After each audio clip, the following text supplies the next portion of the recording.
Falei. Mas vamos lá. Vamos começar, gente. Primeiro, eu queria agradecer a presença de todo mundo.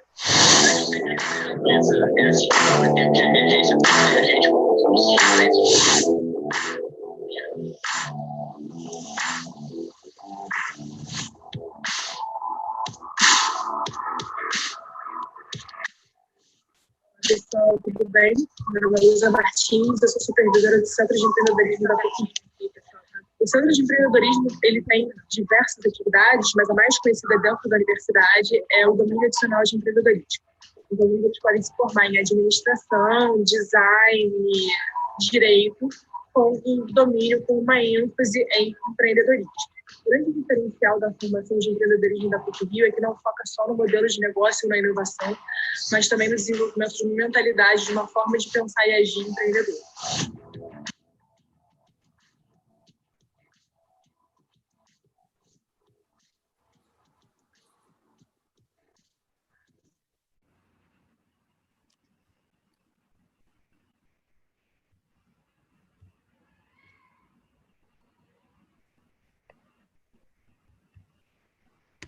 Uma das grandes vantagens do empreendedorismo é que ele te ajuda a desenvolver coisas que você, às vezes, não consegue desenvolver sozinho. Como, por exemplo, eles te ensinam muito o que é ser um empreendedor. E aí você aprende o que é liderança, o que é ter foco, o que é ter um objetivo. Você aprende a lidar com outras pessoas, o que é estar num grupo. E toda essa ideia de que empreender não é só uma coisa relacionada a criar o seu próprio negócio. Você pode empreender em diversos aspectos da vida, como a questão de você ter uma ideia, você ter investir tempo que você quiser. Mudou muito a minha vida, porque, na verdade, fazer domínio nacional não é você ser empreendedor. Você também pode ter o perfil empreendedor, que é aquele perfil de fazer. E o domínio adicional te ajuda a desenvolver como pessoa as suas relações interpessoais, que eu acho que é algo que a gente não desenvolve nem na escola e muitas vezes nem na universidade. Principalmente sobre autoconhecimento. Bom, eu comecei a fazer o domínio adicional de empreendedorismo porque eu precisava fazer eletivo. E estava na moda o assunto empreendedorismo, mas depois que eu comecei a ter contato com essa disciplina, é impressionante como mudou muita coisa na minha percepção em relação ao tema. E eu me identifiquei muito nesse assunto. Então, por conta disso, esse efeito que surgiu em mim hoje, eu sou um empreendedor social. Quando eu decidi qual universidade eu escolhi a PUC justamente pela questão de empreendedorismo, toda essa diferença de empreendedorismo que eu tenho.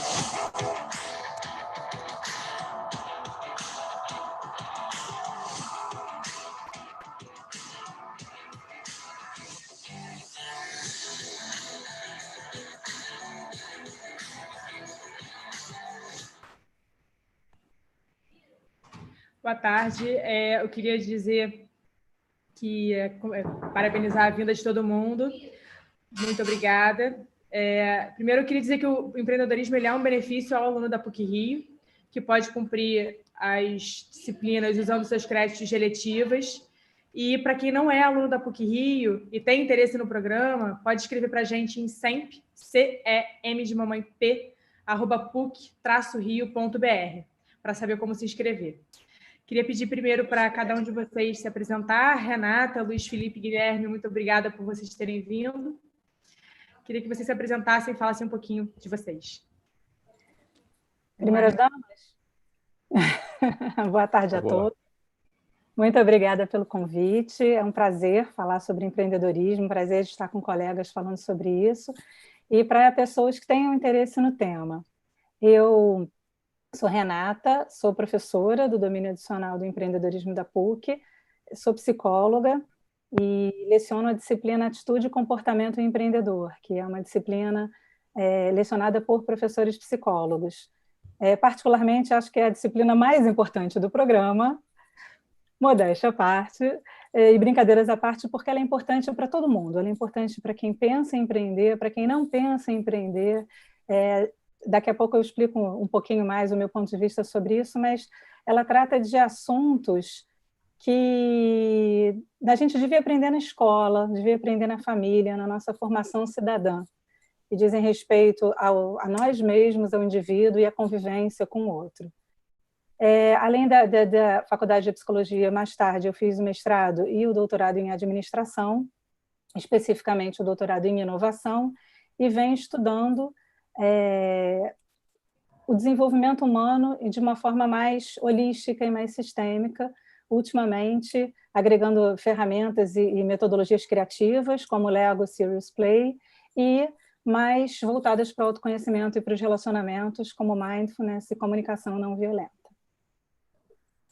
Obrigada. Vamos lá, Luiz.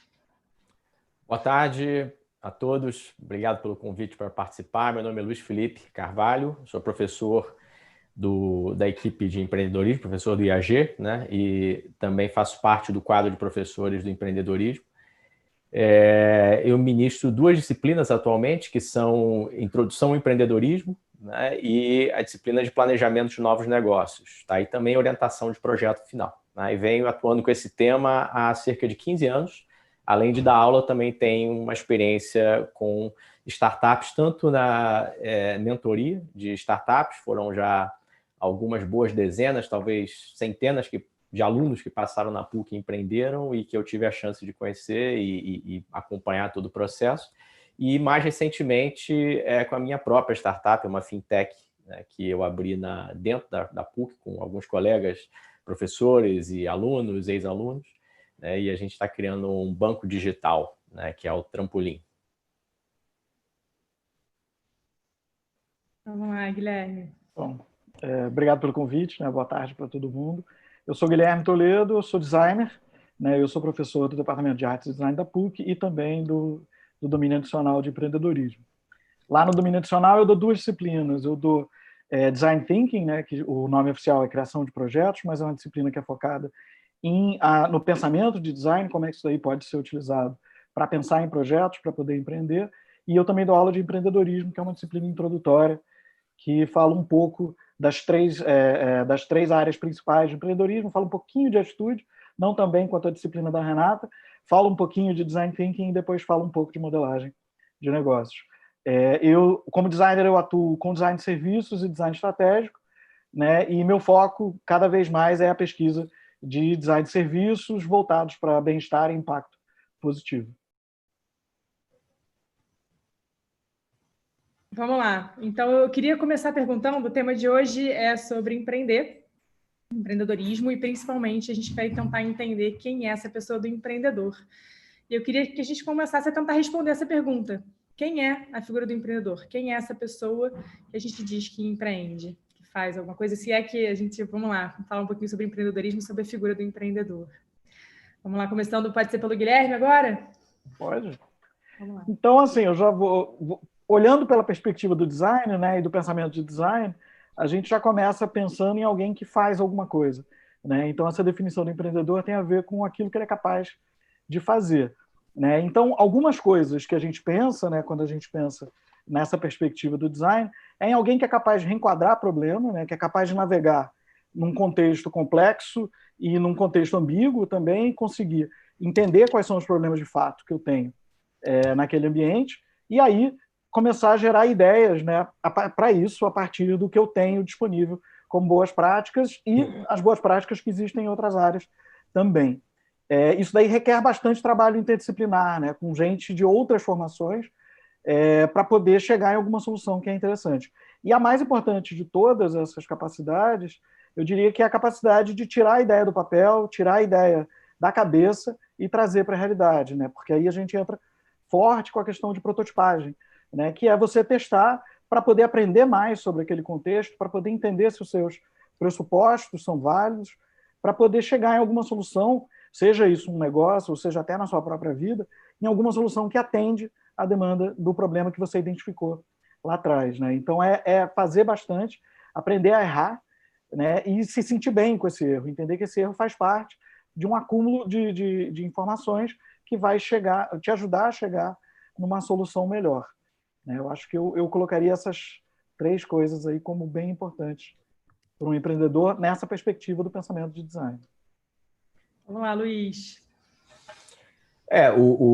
A minha visão é muito parecida com a do Guilherme, né? Na realidade, eu acredito que de nós 4 e de toda a equipe de professores vai ser bem parecida, né? Porque a gente compartilha uma visão em relação ao empreendedorismo e e a educação empreendedora também. Então, os pontos que o Guilherme colocou foram perfeitos, sem tirar nem botar. O que eu poderia acrescentar aqui, que eu acho que é importante, é que o empreendedor, isso também é uma crença que eu acho que nós compartilhamos aqui na equipe, né? É que o empreendedorismo ele não é necessariamente algo inato, que a pessoa já nasce com isso, né? É algo que pode ser construído ao longo do tempo, a partir do desenvolvimento. E, para mim, isso é muito claro, tá?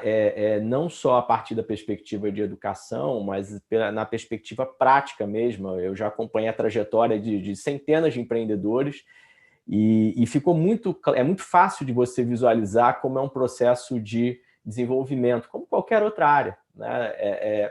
O ponto-chave que o Guilherme colocou é a questão da ação. O empreendedor faz, né? Ele tem um locus de controle ali interno, é alguém que tem ideias, que é criativo, que sonha, mas que tem a capacidade de pegar esse sonho e no dia seguinte dar um passo, né, adiante, seja lá se o passo for pequeno ou grande, mas vai dar um passo, tá? E é um processo de evolução. Então, para mim, é muito claro que todo mundo pode empreender, seja na sua própria empresa, na sua própria organização, ou em uma organização já existente, né, que chamam um pouco de intraempreendedorismo, quer dizer, até na sua vida pessoal. Então, acho que cabe em qualquer trajetória profissional ou pessoal, seja lá qual for. Eu acho que essa é uma visão importante que a gente acho que compartilha aqui na SEMP, né, e tenta contribuir com o desenvolvimento dos participantes do nosso curso, dos alunos, né, para que ele suba nessa trajetória e consiga andar mais rápido nesse processo de desenvolvimento pessoal.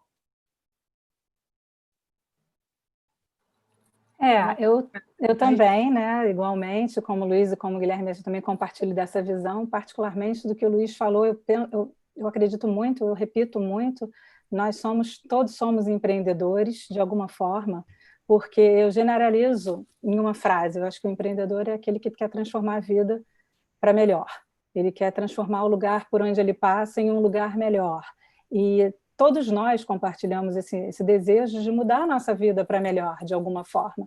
Em que campo a gente vai tentar, ou a gente vai desejar fazer essa mudança, é que vai ser a diferença entre muitos de nós. Mas, como o Luiz falou, se eu quero empreender a minha própria carreira, se eu quero empreender algum sonho, algum projeto pessoal que eu tenho, isso é um comportamento empreendedor também. Não é só aquele que quer abrir o seu próprio negócio. Agora, curiosamente, eu também 100% concordo com o Luiz Felipe. É claro que a gente pode desenvolver o empreendedorismo, aprender o empreendedorismo, ensinar o empreendedorismo. Curiosamente, eu me lembro sempre da criança. E quando eu penso que as crianças têm aquela curiosidade e aquela abertura, uma certa flexibilidade mental diante dos desafios, interessada em descobrir e em construir soluções para aquilo que interessa a elas, ela não chama de problema, ela chama de interesse, e sem medo de errar, errou, caiu, levanta e continua novamente. Todos nós já fomos crianças. Então, eu penso que todos nós já fomos algum dia, ou temos dentro de nós essa memória empreendedora. E, às vezes, o que a gente faz num programa de educação empreendedor é se relembrar, é permitir tirar certas barreiras que foram construídas em volta da gente, ou por nós também, enfim, e deixar essa abertura, essa curiosidade, essa flexibilidade mental retornar. Então, e você tem uma história super interessante a respeito disso, né, Renata? Oi? Vai contar, você tem uma história sobre essas barreiras que a gente se impõe, ou que o contexto impõe. Você tem uma história super interessante para contar, né? De qual história você está falando? São tantas as histórias. A metáfora da pulga. Sim. É uma historinha, tem um videozinho no YouTube de 1 minutinho, depois você pode até botar o link no YouTube para o pessoal. A metáfora, o nome do videozinho é a pulga no pote de vidro, eu acho. E ele conta a historinha do experimento, inclusive é um experimento que é relatado como se fosse o que acontece em circos, antigamente, quando tinha circo com pulga, mas isso não fui pesquisar a fundo, em que a pulga ela tem uma capacidade para pular 100 vezes a altura dela, o tamanho dela, alguma coisa assim. Então, se você coloca as pulguinhas num pote de vidro, elas vão sair do pote de vidro. Mas se você tampa esse pote, ela bate, né, ela bate o topo da cabeça e volta, e bate, bate, bate, fere a cabeça, até que chega um certo momento que ela se habitua a pular somente para aquela altura. Embora ela tenha energia de propulsão para mais, ela só vai dar o gás para aquela altura da tampa. E aí você pode destampar, porque ela não foge mais. Ela se limita, né? Ela cria para ela mesma uma crença limitadora de que ela só pode ir até ali, e é só até ali que ela vai. Embora a sua natureza possa ir, o seu potencial seja para ir muito mais. Então, essa é uma metáfora que a gente usa bastante, porque faz parte do movimento, do comportamento e da atitude empreendedora, o autoconhecimento.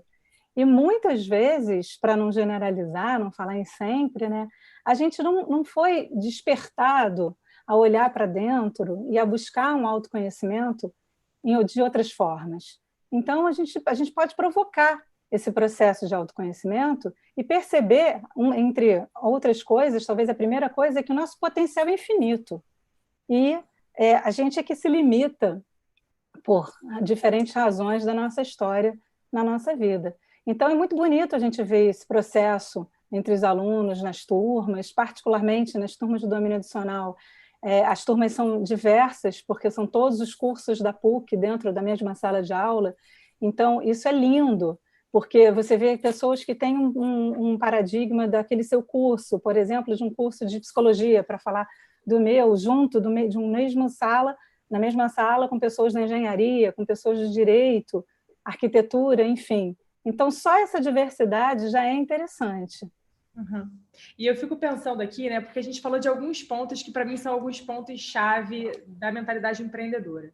Então, a gente está falando aqui de locus de controle interno, a gente está falando de capacidade de aprender com erro, e a gente está falando sobre capacidade criativa.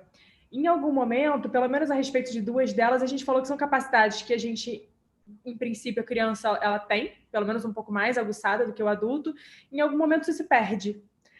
E que tipo de insight a gente pode ter sobre esse processo de perda de algum potencial criativo e dessa capacidade de aprender com o erro, ou de não perceber que o erro ele é uma questão, ele é ruim, né? Que o erro é um processo importante para a aprendizagem, é uma parte importante do processo de aprendizagem. No momento a gente já começa a aprender que o erro é uma coisa ruim, que ele deve ser evitado a qualquer custo. Bom, então talvez a gente possa começar pelo Luiz agora. Luiz, assim, que tipo de insight você pode ter a respeito disso, né? Que acontece ao longo da nossa vida, da nossa trajetória, que faz com que a gente diminua essa capacidade? Eu acho que tem um lado cultural, né? Assim, que tem culturas que são muito avessas ao erro, né? A ideia de errar, outras menos, outras aceitam isso de maneira mais tranquila, até positiva. Então, acho que tem um pouco desse aspecto cultural. E tem também muito, acho, assim, a questão de que, no final da história, errar, né? A gente fala que é bom errar e é importante errar, e de fato errar, é bom, né? A criança aprende a andar caindo, né? Mas dói, machuca. Cada vez que a gente erra, né, geralmente tem uma consequência, né? Não é uma... Isso muitas vezes cria marcas, especialmente se o erro for muito grande, né? E isso foi algo interessante, né? Se você pegar o período prévio à famosa bolha da internet, aconteceu até o ano 2001, tá? E depois teve um ajuste grande, né? A bolha de preço das empresas de internet. Antes dessa bolha, tinha muito essa perspectiva de que eu tenho que criar algo muito grande desde a ideia, né?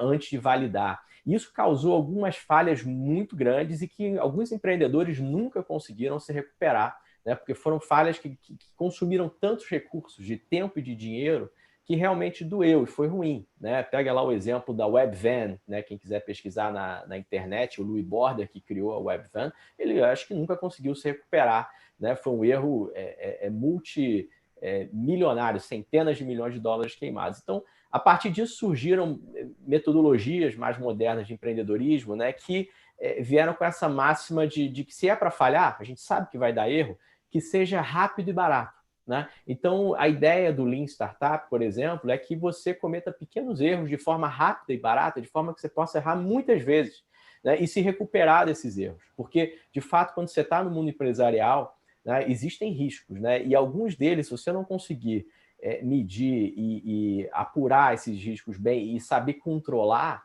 né, eles podem realmente causar aí, algumas lesões graves de longo prazo, que o empreendedor não se recupera. Então, acho que tem esse diálogo aí desses dois lados. De um lado, a ideia de que errar é bom, né, e que é importante errar, mas talvez errar assim, numa proporção que seja fora do seu controle, pode ser um pouquinho perigoso, pode doer demais, né, e causar, às vezes, em algumas pessoas, até um efeito mesmo de um certo trauma em relação àquela falha, né? Então, especialmente no início dessa trajetória de carreira, eu acho que é bacana, né, fazer muito o que o Guilherme falou ali no início, o senso de experimentação, de prototipagem, né? O que é um protótipo no final da história? É uma tentativa ali rápida, normalmente barata, né, de você construir uma representação e validar se aquilo é bom ou ruim.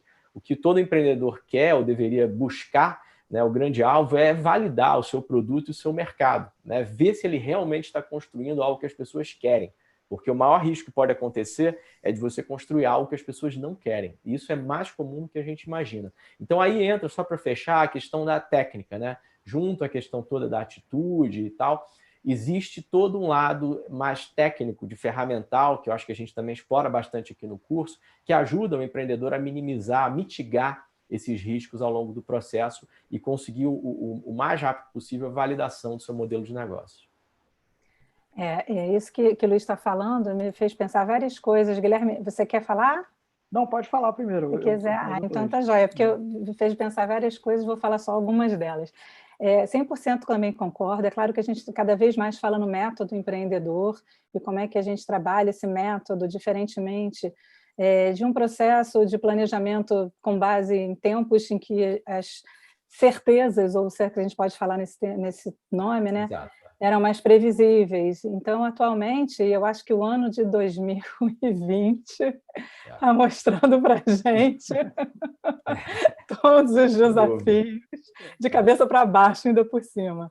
Então, se a gente falava de mudanças e de incertezas cada vez mais rápidas na tecnologia e sustentabilidade, agora também a gente tem que pensar na saúde, em primeiro lugar, e tudo isso junto. Então, eu acho que esse contexto de incertezas ele vem sendo incorporado ao método, e por isso essa quase como uma convivência com o ambiente, junto com o ambiente, para nessa prototipagem, nesse teste, você rapidamente aprender também junto com esse ambiente. Mas duas coisas que me chamaram a atenção na fala do Luiz, uma foi a empatia, você falou, é preciso que a gente tenha empatia, eu vou guardar isso com carinho para mais daqui a pouco integrar junto com o Guilherme, que 100% a gente trabalha também em atitude e comportamento empreendedor, né? E não a empatia de se colocar no lugar do outro, porque a capacidade de se colocar no lugar do outro é muito bonito da gente decorar e repetir que é isso, mas é difícil fazer para chuchu.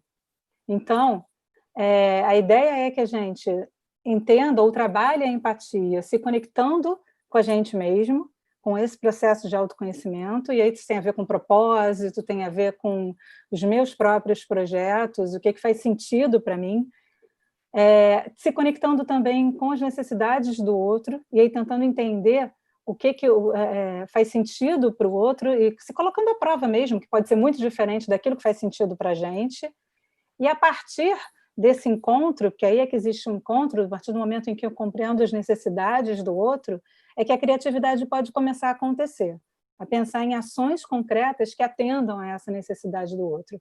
Então, a empatia, no meu ponto de vista, ela incorpora uma ação criativa, porque se eu só me coloco no seu lugar, super entendo você e não faço nada com isso, e não transformo a sua vida para melhor, no contexto do empreendedorismo, no meu ponto de vista, não é empatia. Então, a gente vai um pouco além. Então, além de eu entender a sua necessidade, como é que eu posso criar, junto com você, porque é um processo a dois, né? A vários, junto com essa outra pessoa para quem eu estou voltada, eu posso criar uma ação que vá atender a essa necessidade. Isso, para mim, é muito claro também.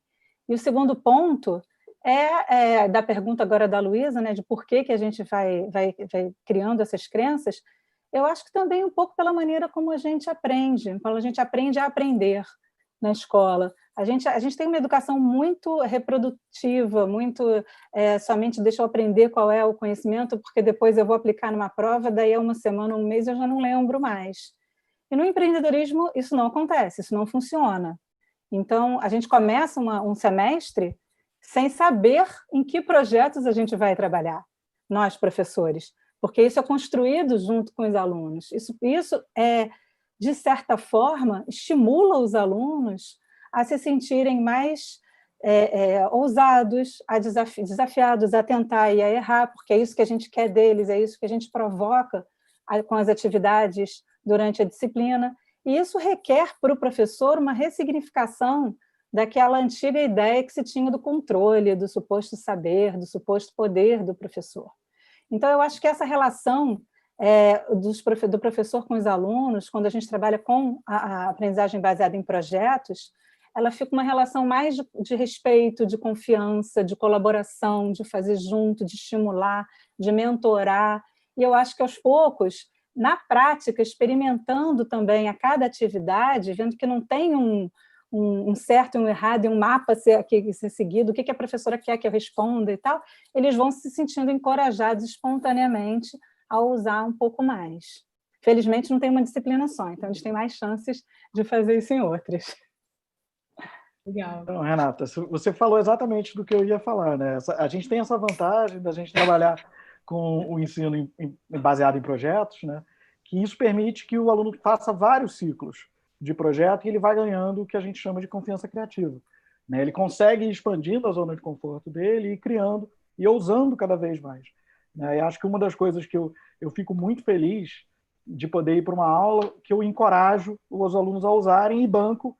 Olha, se der tudo errado, é melhor, né? Porque a gente vai aprender um monte de coisa com isso e a gente consegue avançar. Então, criar esse espaço, né, para poder ter erro e para você poder fazer vários ciclos, que à medida que você vai construindo em cima disso, você vai dando essa confiança que é preciso, né? O processo de desenvolvimento de qualquer inovação, ele tem muito a ver com andar no escuro, né? Ele lembra muito isso. Você não tem domínio de todas as partes, você tem que dar respostas para perguntas que estão incompletas, e você tem que ficar trabalhando na sua pergunta ao mesmo tempo que você tenta dar a melhor resposta que você está dando.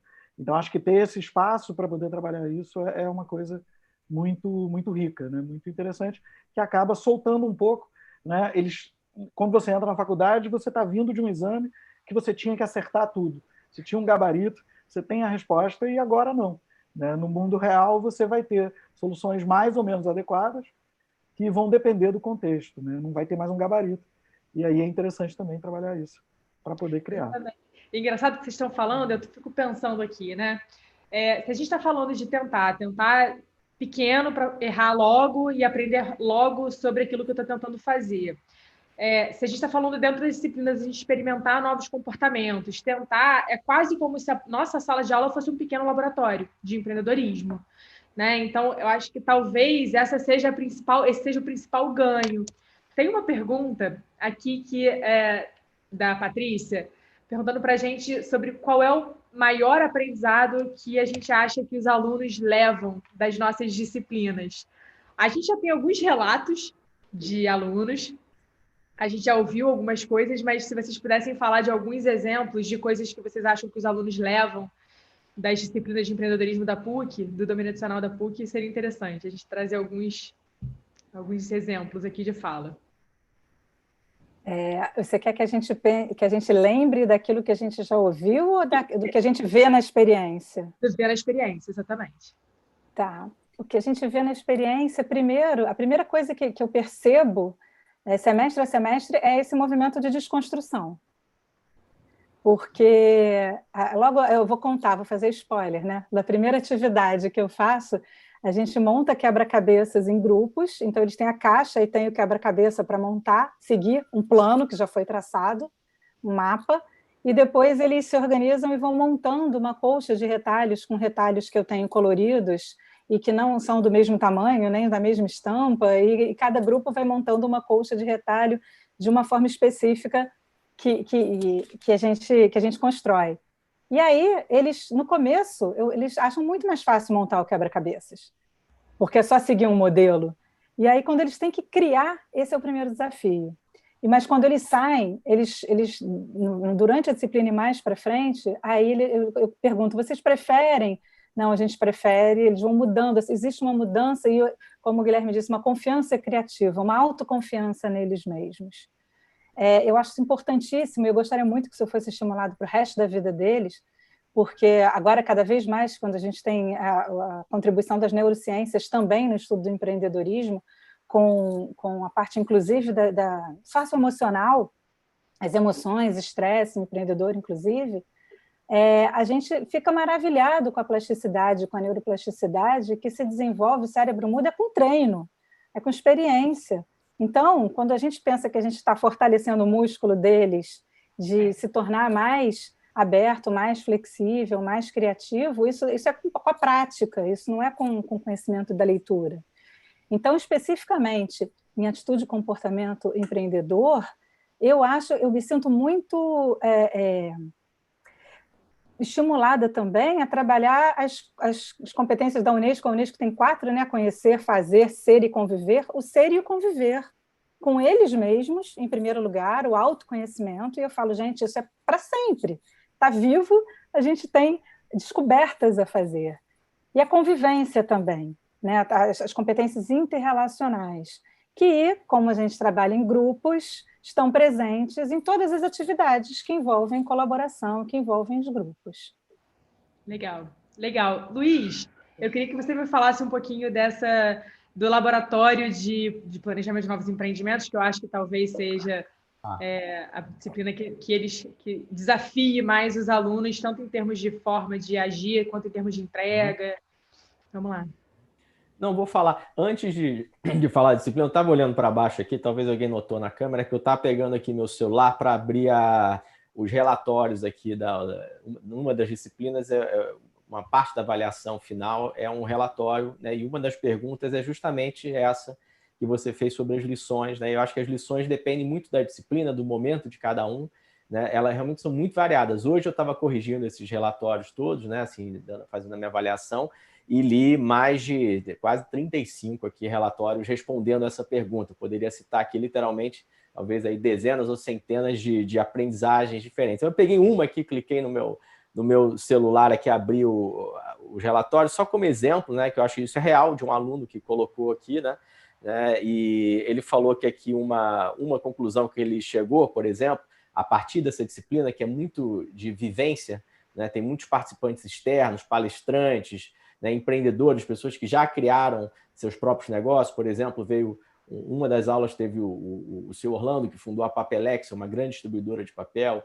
Na outra teve o Alex Pinheiro, que fundou uma grande empresa na área de educação. Enfim, teve o Pedro Sampaio, que é conhecido hoje da garotada, né, que é um produtor cultural, né? E ele veio também na aula falar sobre o empreendimento dele, enfim. Então, por exemplo, esse aluno aqui colocou que uma das aprendizagens que ele teve aqui foi em relação à formação de equipe, né? Ele percebeu a partir do depoimento e do que foi discutido em sala de aula que ninguém faz nada sozinho, que, como a Renata citou ali, empreendedorismo é um esporte em equipe, né? E eu estou cansado de ler biografia, cansado não, adoro ler biografia de empreendedor, e todos eles são unânimes em realmente chegar nessa conclusão e falar isso. Eu não fiz nada assim, sozinho eu não conseguiria nada, né? Foi uma equipe, foi o compartilhamento da visão, a visão compartilhada que levou esse grupo a conquistar algo.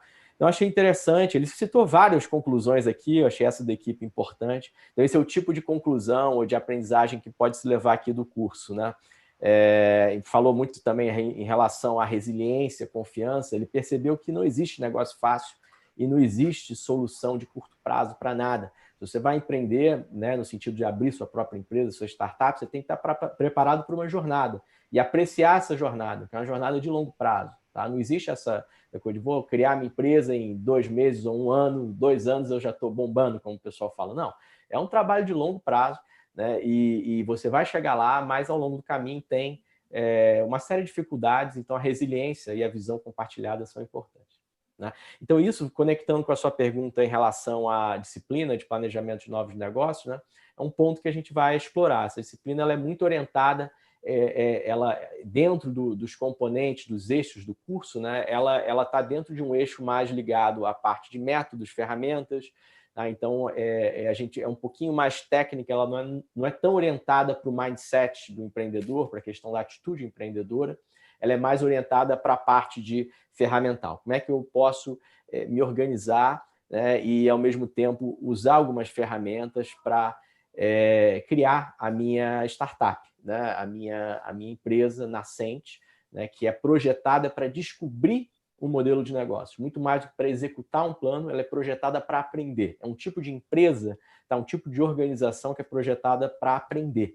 Né? Então, como é que eu lido com isso? Né? Como é que quais são as vertentes que eu tenho que observar? E aí tem uma série de vertentes. Você tem que olhar para a sua proposta de valor, para a segmentação de cliente, você tem que olhar para a forma como você está entregando essa proposta de valor e a sua solução para o seu cliente, que são os canais de distribuição, a parte toda de modelagem ali financeira, né, a parte de custos, as parcerias estratégicas, né, os processos chaves, enfim, são todos aqueles componentes que são muito bem resumidos ali no Canvas, né, no famoso Canvas aí no BMG Canvas ou Lean Canvas, mas que essencialmente eles tentam colocar ali os ingredientes que tem que estar presentes naquele negócio que você está criando. Né?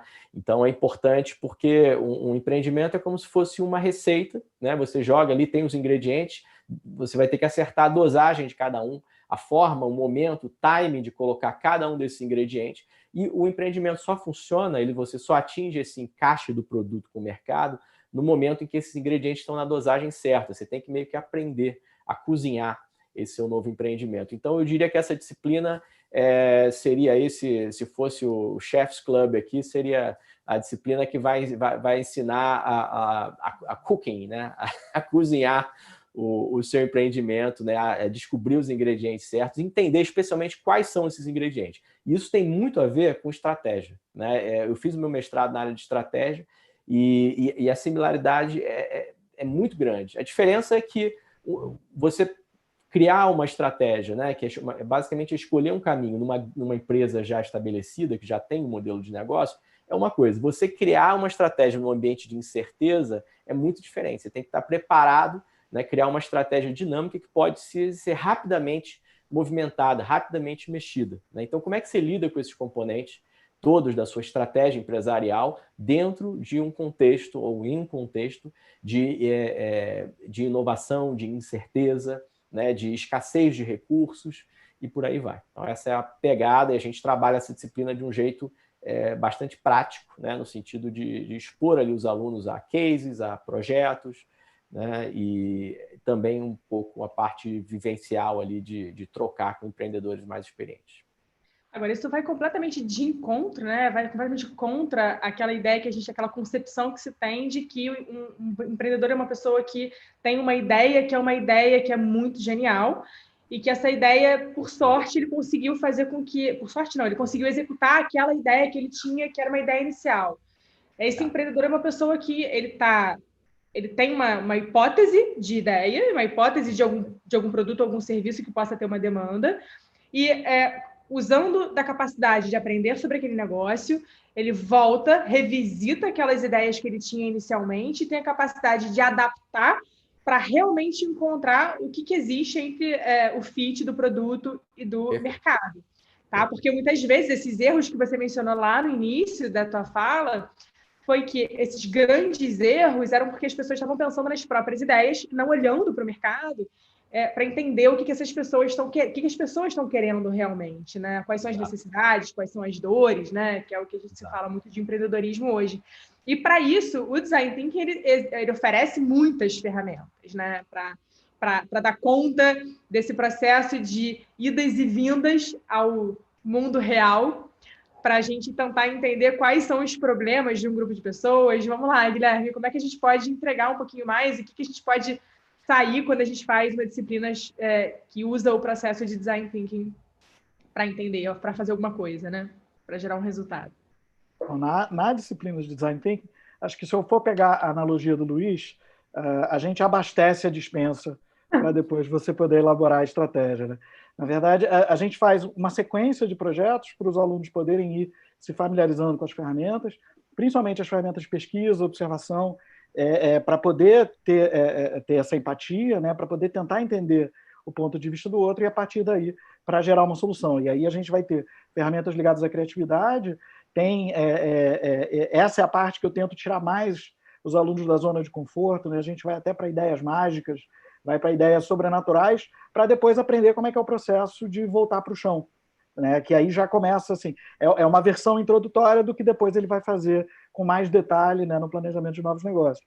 Mas a ideia é ele entender que ele pode gerar um conjunto de informações bem amplo, né, desconstruir todas as ideias, principalmente aquela ideia maravilhosa que ele já teve antes de ir para o campo, antes de conhecer as pessoas. Como é que eu desconstruo isso em pequenas partes para poder recombinar isso de várias formas e ir, de uma forma sistemática, tentando validar essa minha ideia, ver se ela faz aquele encaixe de problema-solução, ver se eu estou realmente, se a minha solução realmente resolve o problema de alguém, né? E não só o meu, como empreendedor. Então, esse processo, fazer isso várias vezes. E uma das coisas, né, voltando para aquela pergunta anterior, uma das coisas que eles comentam, que eles levam, que eu acho muito interessante, e acho que talvez aconteça em outras disciplinas também, que é a questão de descobrir que um projeto de sala de aula ele pode ter uma dimensão muito maior e ele pode ser levado para fora, né? Inclusive, eu até falo, né, para o projeto final, o 10 é se você me convencer que você vai continuar esse projeto no dia seguinte da G2.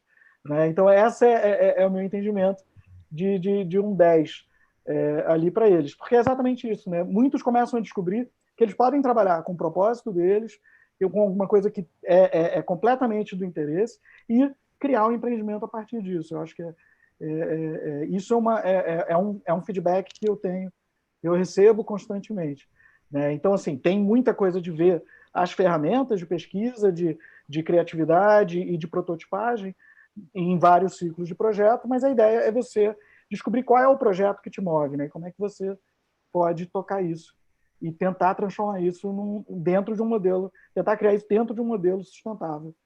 Agora, você com certeza deve encontrar, desculpa, Renata, mas você com certeza deve encontrar alguns desafios ao longo desse processo por conta de tudo que a gente falou, de como é que a gente chega nesse momento, né? Então, e aí, falando um pouco até da própria forma como o domínio é construído dentro da PUC, que o aluno ele pode fazer qualquer matéria como primeira matéria. Então, não necessariamente ele passou lá pelas desconstruções da Renata, não necessariamente ele passou pelo processo do Luiz para chegar no Guilherme, para chegar em Design Thinking. E muitas vezes o aluno ainda vem com uma perspectiva, ele ainda vem com uma cabeça de vir entender o que é isso aqui, mas eu tenho a minha ideia pronta, tanto para o Guilherme quanto para o Luiz. Eu acho que isso deve acontecer com alguma frequência, né? E esse processo de desconstrução dentro da sala de aula é um grande desafio, né? É provar, então tudo bem. Você acha que então vamos testar, vamos para a rua, vamos validar. E aí, com a cabeça da curiosidade, para não tentar com um método quase que científico para você não validar a hipótese porque você está com aquela ideia de que aquilo é verdade, né? Então, eu acho que aquilo é verdade, então quando eu vou para o campo eu só ouço as respostas que confirmam a minha hipótese, né? Talvez seja um grande desafio. Uma das melhores formas de lidar com isso é pedir duas alternativas. Porque tudo bem, você tem a sua, legal, eu preciso de uma outra, e aí a gente vai testar as duas. Isso aí acaba, porque, de novo, a gente tem vários momentos, como eu estou alternando pensamento divergente com convergente, eu tenho vários momentos que eu quero ampliar o leque. Então, quando a gente encoraja mais esses momentos de ampliação de leque de opções, eles mesmos acabam vendo assim, realmente assim, a outra ideia funciona mais que a minha. Mas é sempre um desafio. Renata, você queria comentar alguma coisa? Vamos lá. Queria, porque isso me lembrou, realmente acontece. Acontece de alunos que já chegam até, às vezes, com alguma coisa já mais do que só a ideia. E às vezes, eles descobrem outra coisa durante o processo também. Mas o que eu ia falar é que o que o Guilherme disse me lembrou o título do que a gente escolheu para a gente falar nessa tarde, Desafio ou Oportunidade. E que uma coisa muito bacana é quando a gente vê que eles conseguem ver os desafios como oportunidade. E eu costumo brincar, a gente começa a estimular essa criatividade quando a gente vai fazer uma análise do ambiente, ele vem com um processo, passo a passo na cabeça dele, eu vou lá para o ambiente externo e vou fazer uma análise e vou descobrir a oportunidade. Aí, normalmente, agora por aqui eu não tenho, mas eu vou pegar como se fosse um caderno aqui. Aqui fosse a cobertura e eu vou descobrir a oportunidade. Aí você vai lá no ambiente, tira a cobertura para descobrir e não tem nada lá. E aí você tem que construir a oportunidade, tem que criar a oportunidade. Então, quando eles percebem isso, que aquele desafio, aquilo que a gente chama de problema, pode ser a oportunidade, o interesse, se tem a ver com o propósito deles, o interesse vem surgindo no processo também. E isso que você falou antes de aprender com esse processo e trazer para se adaptar, eu digo que a gente vai construindo junto e incorporando isso, vira uma relação mesmo de ir e vir entre ele e o aluno, o grupo e o próprio ambiente. E é muito interessante trabalhar com base nessas pesquisas, o Guilherme falou de pesquisa também, porque sempre eles ouvem o diferente. Então, desenvolver a diversidade, essa certeza dessa hipótese inicial que você citou, é com as pesquisas que eles... Mas a gente ouviu isso, como pode? Pois é, então vamos fazer uma outra pesquisa depois e vamos descobrir outras coisas, e se a disciplina não terminasse no final do semestre, a gente continuaria nesse processo recursivo. Então, diversidade também é uma competência que pode ser bastante desenvolvida, acho que em todas as disciplinas do domínio, e eu não queria, só para não esquecer, de deixar de falar sempre também, um ponto que a gente reforça, a ética e a integridade nesse processo, né? O cuidado com o outro também, né? Sim, até se a gente fala que o empreendedorismo ele é muito associado a pessoas que querem explorar um ambiente, existe um senso comum, um grupo de pessoas que olha para o empreendedor como uma pessoa que quer explorar um grupo de pessoas e obter um retorno pessoal. Então, até esse processo de desconstrução, ele é importante, né? O empreendedorismo está muito mais associado com uma forma de enxergar o mundo e não necessariamente esgotando os recursos ou usando tudo para si, ou querendo um benefício próprio.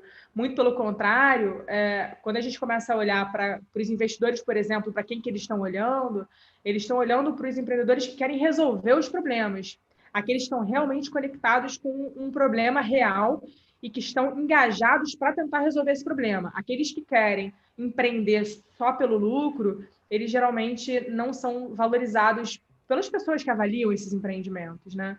Acho que essa é uma coisa importante, importantíssimo de dizer, que a ética, o cuidado com o outro, eles são princípios fundamentais para qualquer aspecto da nossa vida, mas também para o empreendedorismo, né? E a gente tem duas perguntas, quais são os diferenciais da habilitação de empreendedorismo para quem está se formando no ensino superior e para quem não é aluno da PUC-Rio, como é que pode usufruir de programas similares de empreendedorismo inovador. A gente tem hoje alguns programas de pós-graduação, mas para quem não é da PUC-Rio também pode fazer as nossas disciplinas, eu comentei no início. Existem alguns programas da PUC-Rio para que alunos de fora possam cumprir com as nossas disciplinas, é só mandar um e-mail para a gente, eu vou colocar lá no bate-papo do YouTube. Mas qual é o grande diferencial que fazer um curso e um programa de empreendedorismo gera nas pessoas que estão fazendo esse programa? Assim, especificamente do nosso programa, mas de um programa de formação de empreendedorismo. Começo eu? Bom, eu acho que tudo que você aprende na prática, ninguém mais rouba de você. É um aprendizado, como eu falo, ninguém tira de você a sua vivência, a sua experiência, você aprendeu porque não foi ninguém que te contou, você passou por aquela experiência. E, particularmente, eu vou falando da disciplina, mas também acredito que a gente possa estender isso para todas, porque a aprendizagem é vivencial em todas elas. Como eles têm que passar por várias etapas de tomada de decisão, não é o professor que decide qual é o projeto que ele vai fazer, o interesse, o desafio, o problema, etc. Como eles têm que tomar decisão em várias etapas, isso fortalece ainda mais esse aprendizado, porque eles decidem aquilo que faz sentido para eles. Então, é uma aprendizagem significativa. Então, eu acho que o método educacional favorece um desenvolvimento, uma mudança mesmo de mentalidade, que é isso onde não há mudança, não há aprendizado, né? Uma mudança em que eles, de fato, saem diferentes quando eles atravessam essa experiência. E, de novo, eu acho que é treinar o músculo do cérebro, essa neuroplasticidade, né? Sai com esse treino, a gente está oferecendo uma possibilidade de ficar mais musculoso em todos esses desafios que a gente propõe. E isso pode ser aplicado em qualquer interesse que eles tenham na vida, particularmente em atitude e comportamento empreendedor, os nossos projetos, como cada grupo de disciplinas tem um tema específico, até para os projetos não se repetirem, particularmente em atitude, a gente trabalha a mobilização cidadã. Então, eles têm que resolver um problema, eles têm que criar alguma coisa que resolva o problema de alguém. Isso também é um aprendizado que eles podem expandir para vários outros campos da vida deles. Então, eu acho que é um aprendizado de vida mesmo, como eu tinha falado antes, né? O aprender a ser e o aprender a conviver mesmo. Muito bom, muito bom. Super concordo com o que a Renata falou, né? E ainda, eu acho que ainda tem também uma outra questão, que é a rede de conhecimento, a rede de pessoas que você vai formando no domínio. Como você tem muito trabalho junto, são trabalhos práticos e você tem que discutir bastante, as pessoas acabam se conhecendo bem e acabam depois tendo possíveis parceiros para poder empreender e fazer projetos fora da faculdade, né? Que também é uma coisa que eu acho que acrescenta bastante essa formação. Legal. Para fechar nessa pergunta, fora toda essa parte da aprendizagem, que sem dúvida é a mais importante, né? Essa exposição ao tema, né? Eu acho que essa parte do desenvolvimento, né, eu diria até de algumas soft skills, como se fala hoje, né?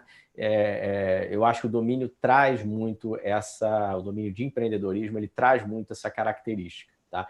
Mas eu colocaria também que como um diferencial, eu acho que é o próprio diploma em si, né? Para quem cursa as disciplinas todas lá que são previstas na grade, né? E cumpre o requisito mínimo, elegível a esse diploma adicional, né, um certificado adicional de empreendedorismo, e que eu vejo assim que os alunos colocam no seu LinkedIn, né, como já se fosse, apesar de não ser tecnicamente uma especialização, mas você vai receber seu diploma de bacharelado e mais um outro diploma como se fosse um minor, né, que se chama lá nos Estados Unidos, né, um minor de empreendedorismo.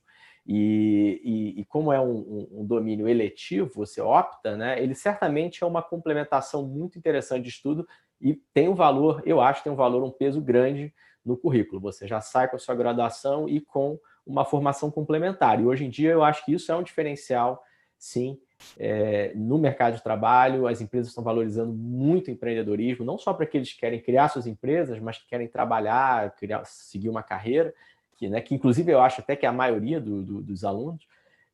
As empresas estão valorizando muito o empreendedorismo. Existem programas hoje, na maioria das multinacionais, existem programas muito sérios e grandes mesmo, né, de empreendedorismo, porque o mundo do trabalho está mudando, né, e agora, esse ano, mudou ainda mais, né? Então, você imagina o grau assim, de proatividade que as pessoas precisam ter hoje em dia para lidar, né, com essa nova realidade do trabalho.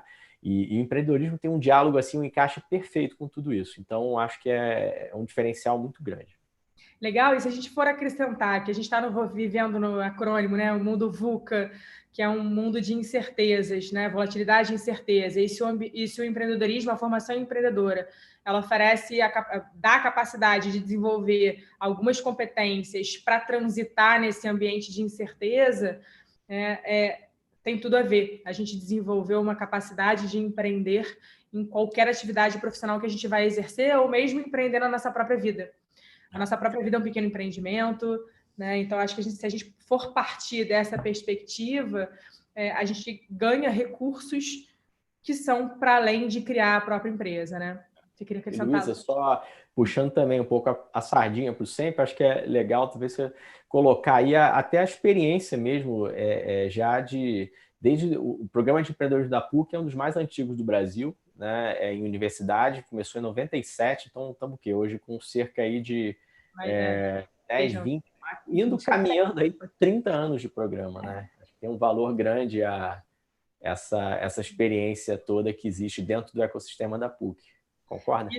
Concordo plenamente. Eu acho que, em termos de metodologia, a gente ainda continua sendo extremamente inovador, a gente ainda continua sendo referência, né? Então, acho que isso é muito legal de colocar. A gente foi o primeiro domínio adicional certificado do Brasil, e a gente continua usando a nossa própria capacidade, o que a gente ensina dentro da nossa educação empreendedora, né? Revisitando o tempo inteiro os nossos métodos, a nossa sala de aula, para tentar sempre, constantemente, desenvolver realmente essa capacidade de empreender nos alunos. E a gente tem 3 minutinhos, mas eu queria pedir para cada um de vocês fazer uma palavra final, né? Eu queria falar só um depoimento que está aqui no bate-papo, da Maria Beatriz. Fazer domínio adicional foi a melhor escolha que eu fiz durante a graduação. Transformou meus dias maçantes e quadrados na engenharia e ampliou minha visão de mundo. Gratidão a essa equipe. Eu queria deixar esse registro aqui de alguém que fez o domínio adicional com a gente. Vamos lá, umas palavrinhas finais para a gente encerrar e deixar um recado para quem está ouvindo a gente aqui no YouTube. Deixa eu falar uma coisa que eu não falei ainda. Claro. A gente acha que o empreendedor é um super-herói. Não é. Não é o super-herói. E tem uma outra expressão que agora me fugiu, que é aquele solitário, lobo solitário. Também não é. A fala do Guilherme me fez lembrar que eles aprendem também a criar redes, isso é super importante, e aprendem a criar equipes, aprendem a trabalhar com competências complementares. Então, não é uma pessoa superdotada, heróica, dotada de atributos heróicos, e que um dia, eureka, teve uma super ideia. Então, são pessoas como nós. Além disso, também não existe aquele mito de que eu sou tímido, então eu não sirvo para empreendedorismo. Não existe isso. Isso daí já foi do passado. Vários mitos já caíram por água abaixo. Até o Luiz começou falando sobre isso. A gente desenvolve várias outras características no próprio aprendizado do método empreendedor. Então, é preciso ter determinação, sim, é verdade. É preciso ser uma pessoa motivada, sim, mas nada que a gente não possa aprender no caminho. Então, eu queria deixar esse estímulo de desapego desses estereótipos do empreendedor, que não é uma pessoa mágica, herói, nem nada. É uma pessoa, vou terminar como eu comecei, né? que quer mudar o mundo, transformar o mundo para melhor. É isso. Eu acho que não tem momento melhor do que esse que a gente está vivendo, né? A gente tem muita incerteza pela frente.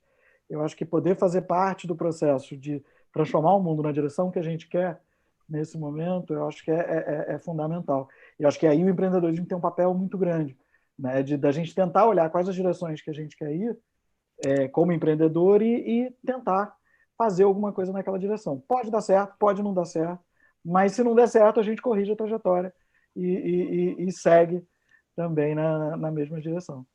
Eu acho que é isso. Eu acho que não tem momento melhor para empreender do que agora, por mais desafiador que pareça. Legal. E como eu fui o último, Luísa, para mostrar que a gente está atualizado, né? Dá o seu like aqui embaixo, curte o canal, não é assim? Mostrar que a gente, né, compartilha com os amigos, né? Dá um joinha aí pra gente. Muito bom. E se inscreve no Domínio Adicional. Deveria ter um botãozinho aqui também embaixo, né? Inscreva-se no canal. Inscreva-se no Domínio Adicional de Empreendedorismo. Exatamente. Olha, agradeço imensamente pela participação de vocês. Queria deixar a gente à disposição. Acessem o nosso site, entrem em contato com a gente. A gente tem muita coisa para compartilhar. Boa tarde para vocês e nos vemos em breve.